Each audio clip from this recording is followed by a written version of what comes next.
my trust in the Lord and his word. And if I want discernment within myself, I must act upon the word of God. Otherwise, I will end up deceiving myself. I can't believe how many people I'm running into today that are saying, and these are Seventh-day Adventists saying the weirdest things to me, like the man in a seminar that came up to me and he said, Elder Liversidge, God's impressing me to work with you. I said, well, how fortunate I am, you know. Why would I consider having you work with me? He said, well, this is very secret. Oh, I said, I can hardly wait to hear this. He said, God has given to me the secret language.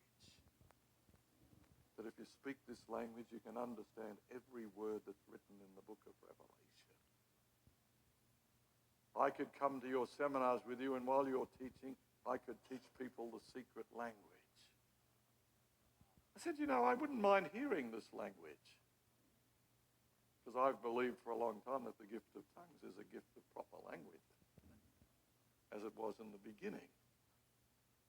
And so I said, could you speak a little of this language? By the way, this is highly educated, well-dressed, professional-looking man, probably only 40 years old. And he grins at me. I'll never forget this moment. And he says to me, oh, actually, I'm speaking it at the moment. You just can't hear it.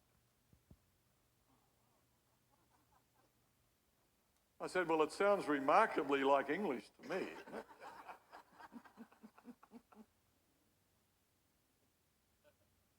So he said, you want to use me, right?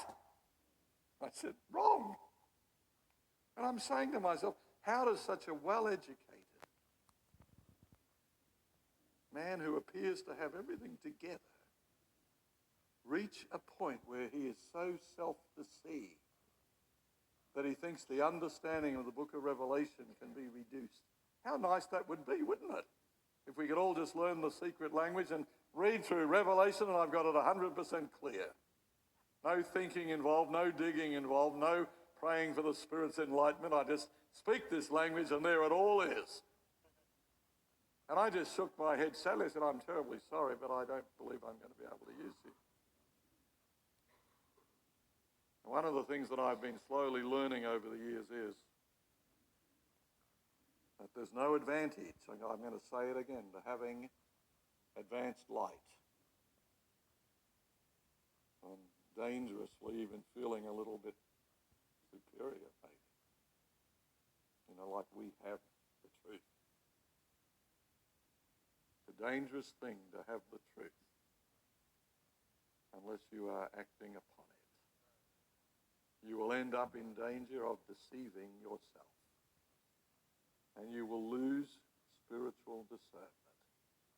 And yet you'll become zealous like this man, doing it all in the name of God. I believe that people in churches are in much greater danger than people in the world.